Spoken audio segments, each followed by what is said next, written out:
peoples of the world. Zena Electra, I am here. Yeah, sharing these good vibes with you, y'all. So this is video number 6 on my Chasing the High series, episode 6. You guys, I'm learning about myself here. If you haven't seen the other ones, I mentioned that this series got started by me doing my Starseeds and Drugs YouTube, which is found right here. The link is in the description box below. In this video, I talk about how starseeds are interplanetary beings, and because starseeds are from different planets and different star systems, they are used to things feeling way different, way lighter, way friendlier than this low, slow, third-dimensional Earth that we have found ourselves in this point in time. So a lot of times, because Earth is uncomfortable to starseeds tend to look for stimuli to stimulate something that resembles home to us. So a lot of times this comes in the form of drugs. There's nothing wrong with dabbling. Know yourself, know who you are around, and know where the source of the thing that you're using, where it's coming from, because now fentanyl is definitely a thing, and I don't want anybody to be hurt from something like that, because it is not okay. So today, on the 6th episode, you guys, damn, who did all them drugs? Did I do that? Did I do that? I don't fucking know. I guess so. Shit, we here, and this ain't the last video either. So today we are talking about ecstasy. We're talking about MDMA. Nice. MDMA, y'all. We're talking about ecstasy and my experiences with ecstasy. So ecstasy was a different thing. I didn't get it from my boo thing, who I had that did all the drugs and sold all the drugs. Ecstasy I found on my own, because I'm a big girl. Ecstasy I found on my own. So ecstasy is an upper. It keeps you up. It is a party drug. It's known to be found in people who overdose in parties because they mix it with alcohol and they dehydrate. So you ever hear, like, ecstasy is also kind of synonymous with Molly. You hear the song Papa Molly, I'm Sweating? Woo! Warm.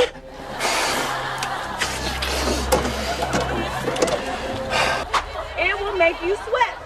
It will take all of the water out of your body and put it on you and let it drip to the floor. It'll wet your shirt, wet your pants. It will make you dehydrated.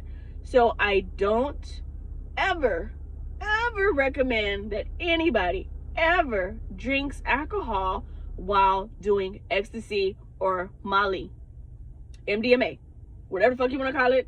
They might be two different things. I know I've done both. I don't know the difference. To me, it's the same fucking thing. So while doing MDMA, ecstasy or Molly, do not drink alcohol. And if you do, spend your entire day, like, it's okay to dabble in things, but be intentional about the time that you are attempting to have. Spend the day drinking water. Hydrate. Coconut water. Spend the day hydrating. Don't just drink 1 cup of water and then turn the fuck up. No, you're gonna fucking die. I don't need it. I don't need it. I definitely don't need it. I don't need it. I don't need it. I don't need it. I don't need it. I need it! No! Stop! Ricky!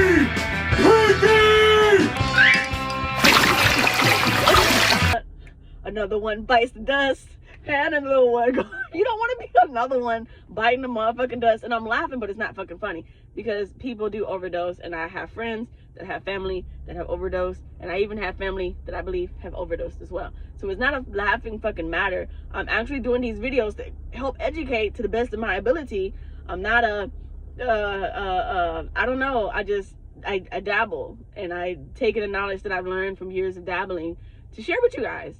So hydrate, get you some water, get you some juice if you're going to do ecstasy or Molly, because it will make you sweat, it will make you extremely thirsty, And a lot of times people use this because it is a popular party drug. They will pair it with alcohol and they will pass out dead on the dance floor because their body was overheating. Their body was overheating and they didn't have any water, nor did their body have any water to pull from them, to push out of them, to cool them off. Whenever we sweat, us sweating is our body's natural defense against heat, against being hot. It takes the water from inside and it puts it outside of us to help cool us off externally, you know, so it's helping. And so if there's no water inside of you for your body to pull, to push out of your pores, to cool you off externally, then that's an issue. And that can cause you to pass out, and cause you to faint, it can cause brain dysfunctions if you're unable to naturally cool off. So warning when messing with MDMA. I got some stories, y'all, for this one. So my first time doing MDMA, I did a few things with it. It was my birthday. It was my birthday. B-I-R-D, birthday. So I had gotten Reiki by my Reiki man, butt naked on the Reiki table, fresh out the shower, got my chakras all cleared. And then I hit up my bad boy, my drug dealer, my twin flame, to bring some DMT, because I wanted to do DMT. I didn't know if he was going to come or not, so I ended up popping. No, he did. He told me he was coming. He told me he was coming. But he's slow, man. When I say, he'd be like, yeah, I'm on my way. And that shit be like 12 hours later. And this motherfucker messing with him. But he did come, and it wasn't that long. And so no, we did ecstasy together. He was like, dang, I had some at the house. I left them at the house. I said, you ain't got to worry about it. I got my own. So we did ecstasy together. Molly, ecstasy. I don't know which one it was. I got it from my coworker. I got it from the drug dealer at work. I got it from my coworker. And yeah, that's where I got it from. And what did it have on it? It had Transformers. It was a fucking transformer. Whatever it was, it had the Transformers on the front of it, you know, because they press the pill with like a little thing to give it so you know what you're getting. There's some Transformers. This was a while ago, y'all. And so I'm racing the sun. I'm losing my natural lighting. Hurry up. So we ended up taking it. Okay, so it was my birthday. It was the day before my birthday, actually. I got my chakras aligned. I got my bad boy boo thing coming through with the DMT. And we both ended up doing the Molly together. And I didn't feel anything. I'm drinking water. We both drinking water. We sitting there, you know, we smoking in between tobacco. Smoking tobacco in between as we're waiting for it to, you know, kick in, kick up. It's December. It's cold outside. We got to put on a jacket to step outside to smoke, just to come back inside. And then all of a sudden it happened. I started sweating profusely.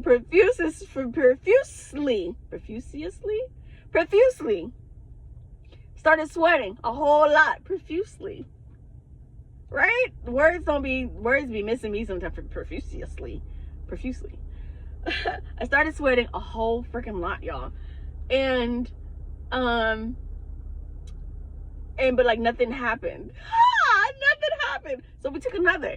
So we got 2 ecstasies running through our system. We still drinking water. We just sitting on the bed. We talking. We having a good time. Being flirty. You know, I'm with my favorite person at this point in life. I'm with my favorite person. Like, what else is there? You know, so just having a good time being in each other's presence and start sweating. Like, I remember taking off my clothes, putting on deodorant. I remember drinking water, pacing back and forth, drinking more water. And then we did a whole lot, y'all. That day, for that particular birthday, we did ecstasy. Then we turned around, we did cocaine. Then we turned around. No. We did ecstasy. Then we turned around, we did meth. And then we turned around and did DMT. All in one day, y'all. Back to back to back. I was a party girl. Back to back to back. We ain't even talked about alcohol and weed yet. Like, that's crazy. I ain't even got to the basics. And so we did all of that back to back to back, since I've already talked about those in the previous videos. And I got so overwhelmed when it came to the DMT that I threw up. I threw up, and it took me out of my high, and I felt regular as fuck afterwards. I was so upset at throwing up. But afterwards, like the next day or afterwards, when I say I was so high, I just sat in my car for hours, y'all, not doing a motherfucking thing, but I was so delighted. It was the best day ever, and I didn't do shit. I was just, when I say I was just far gone, 2 ecstasies, some meth, and some DMT, like all of that shit just kicked in at once. And it was sad because it was after my boo thing had to leave, and I was just over there just tripping by my motherfucking self. I said, God damn, I gotta go home in a second. Like, I need to calm down so I can go home. People expected me. It's my birthday. Fuck. I played it off. Nobody knew anything. I knew. I was giggling to myself. Didn't nobody know nothing. I'm sorry, mama. I said I'm sorry, mama. I never meant to hurt you. I never meant to make you cry, but tonight you're cleaning out my closet.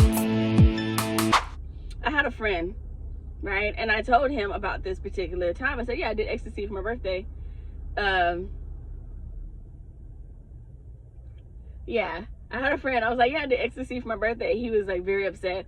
Really? For real? This is what we're doing? You over here doing drugs? Like, I can't believe that you would do that. I can't believe, oh my God, like that you would. He's gonna see this video and be like, really? That's what I sound like to you? Yes. Okay, so I had this friend, right? I was a little player, you know what I'm saying? He was a lover too, you know what I'm saying? I shuffle him around. The other one was inconsistent. I couldn't count on him, so I had to bring in somebody else, right? So I told him I did ecstasy, and he was so upset. And then the guy ends up going to fucking Belgium. And when he was in Belgium, he was like, yeah, you know, I did like 6 of them, and it was great. They weighed my body mass index to the whatever, they calculated the dosage to his weight, and he trusted it because it was like calculated and scientific and shit. And then so every time he would come to my apartment, he would like leave me like little pills on my apartment. He would be like, there you go, you know what to do with that. Or he would just come in and just bloop. Now next thing you know, I got like a little pill on my counter, and I'm over here like, motherfucker, you don't know, you know what the fuck you talking about, bloop. I ain't scared of this shit. Like, okay, we're about to have a good time, about to have a good time. And so with that person, he actually, after judging me for doing it, he later came back and he thanked me for introducing him to that, because he has never been able to tell the people that he loves them, because in his family they don't vocalize I love you. And being in that ecstasy state of mind, he was able to be himself, or he was able to be vulnerable with his family members, and to actually tell them, which was something he's never told them in life, which is, yo, I fucking love you, you know. And so I didn't know, you know, we all come to people's lives for different reasons, and I didn't know that me minding my own business, being a hippie, would affect somebody in a very positive way, where they are able to tell their family members, hey, I fucking love you. I've never told you this before, but I do, you know. So that was good. I've done ecstasy a few times, but not a whole lot. More than other things, less than other things. So, but yeah, do I recommend it? No. I do not recommend ecstasy to people. Why? Because I don't know what the fuck it is, and people are lacing things with fentanyl all the time, and I feel like this is something that could easily be laced or mixed up with some type of fentanyl. So I would say no, I do not recommend it. Is it an upper? Yeah, it's definitely an upper. Do I recommend it? No. Am I grateful I tried it? Fuck yeah. You know, will I try it again? No. Going forward, I'm gonna stick with the natural things. I'm gonna stick with the shrooms and the ayahuasca. And shrooms and ayahuasca don't go together. You don't do them together. It's a no-no. Ecstasy is kind of similar to shrooms. like after, you know, you get all hot and sweaty and everything, there's like an afterglow. There's an afterglow. Like you just feel so good, where everything just feels so good. You know, the only difference is shrooms, you want to keep your ass at home. Ecstasy, yeah, you get out and go do something. You know, watch yourself. Watch yourself. Let's do some shout outs, shall we? Shout out to the chosen ones. Shout out to the Starseeds. Shout out to the light bearers, the way showers, the priests and the priestesses. Shout out to the gurus, the oracles, and more importantly, shout out to you, you beautiful, lovely faces. Yeah. So y'all, this is video 6. Golly. Talking about ecstasy on my Chasing a High series. As if you're listening, I didn't really chase anything. You know, most of the things were presented to me from a lover that I had at one point in time. But ecstasy, yeah, I found that on my own.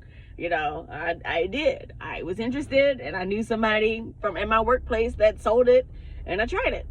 So coming up next, there's more to freaking come. You guys, y'all better not be judging me out there, because you better not. You freaking better not. But there's more to come. All right? So stay tuned. Until next time, happy ascension all.